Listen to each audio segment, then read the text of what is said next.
In the heart of Melbourne's bustling streets, a sea of Australian flags waves furiously as thousands clash with counter-protesters, pepper spray filling the air and neo-Nazis chanting from the shadows. Is Australia's multicultural dream finally fracturing under the weight of unchecked immigration? Smash that subscribe button for the raw truth on Down Under Drama. Aussie Political Updates uncovers it all. As the sun rose on August 31, 2025, Australia awoke to a nation on fire, with the March for Australia rallies igniting in cities from Sydney to Perth, drawing up to 8,000 in Sydney alone, their voices thundering against what they called mass migration tearing at the fabric of society. Protesters, draped in flags and clutching signs decrying housing shortages and strained hospitals, marched with a fervour born of frustration, blaming newcomers for everything from skyrocketing rents to overcrowded roads. In Melbourne, the tension boiled over as anti-immigration crowds collided with pro-Palestine demonstrators near Flinders Street Station, bottles flying and police deploying pepper spray and baton rounds to separate the warring factions, leaving at least 6 arrests in the chaos. But the real shock hit when neo-Nazi leader Thomas Sewell seized the stage at Parliament House steps, his words fueling chants of white unity that stunned even some rally organisers who claimed the event was about policy, not prejudice.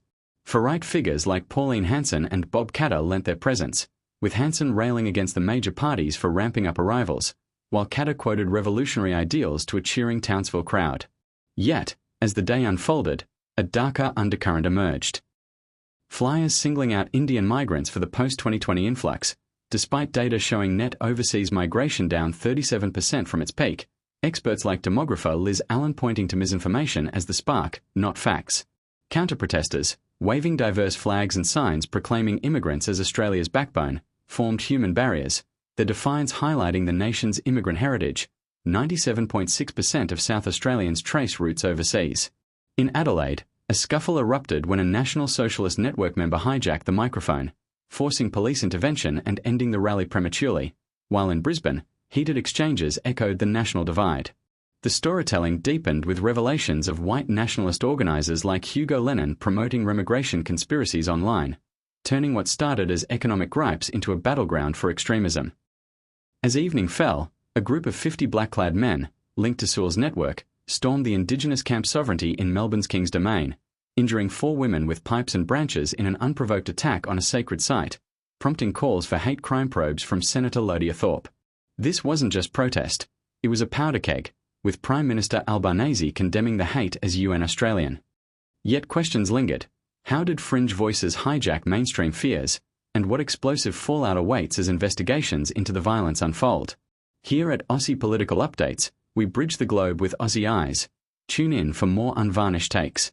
Diving deeper into the aftermath, the narrative twisted further as global eyes turned to Australia, with Elon Musk amplifying inflated crowd claims on X, wrongly stating 150,000 attendees when police tallied far less, stoking international debate on migration woes. In Sydney, where 15,000 rallied amid the marathon's chaos, one woman faced charges for breaching peace after abusing pro-Palestine groups, underscoring the volatile mix of issues from Gaza solidarity to border fears.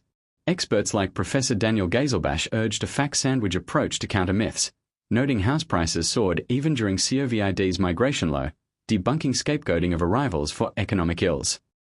Yet, the surprise escalated when leaked audios revealed organizer Beck Freedom's explicit calls to protect white heritage, distancing the event from Nazis while embracing their rhetoric, sparking outrage from multicultural Minister Anne Aly who labelled the rallies Nazi-orchestrated racism. Indian communities, the second largest migrant group with over 845,000 residents, felt particularly targeted. Influencers like Mandeep Singh warning followers to stay indoors amid fears of harassment, evoking shadows of the White Australia policy.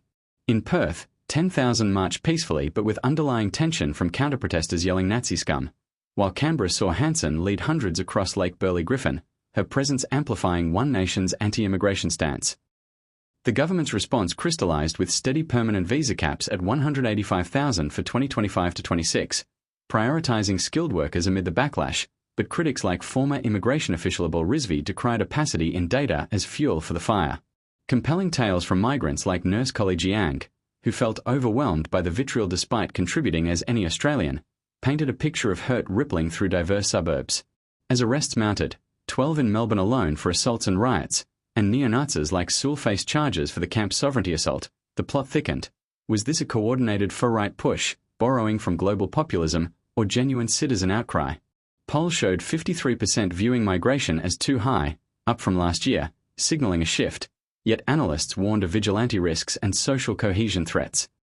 In a riveting turn, counter-rallies like the Refugee Action Coalitions in Sydney drew hundreds decrying the far-right agenda, their signs a reminder that diversity drives Australia's economy. As the dust settled, one certainty emerged. These explosions exposed fault lines, from housing crises to rising extremism, leaving the nation pondering if reform or repression will heal the divide. For ongoing coverage of how these future events. This isn't just about borders, it's a battle for Australia's soul. Compelling voices from all sides, from immigrants sharing success stories to economists debunking myths, paint a multifaceted picture that's impossible to ignore. In the end, these rallies expose fractures we can't afford to overlook. For the latest on this and more, subscribe to Aussie Political Updates, your go-to for unvarnished political truths. What do you think? Comment below.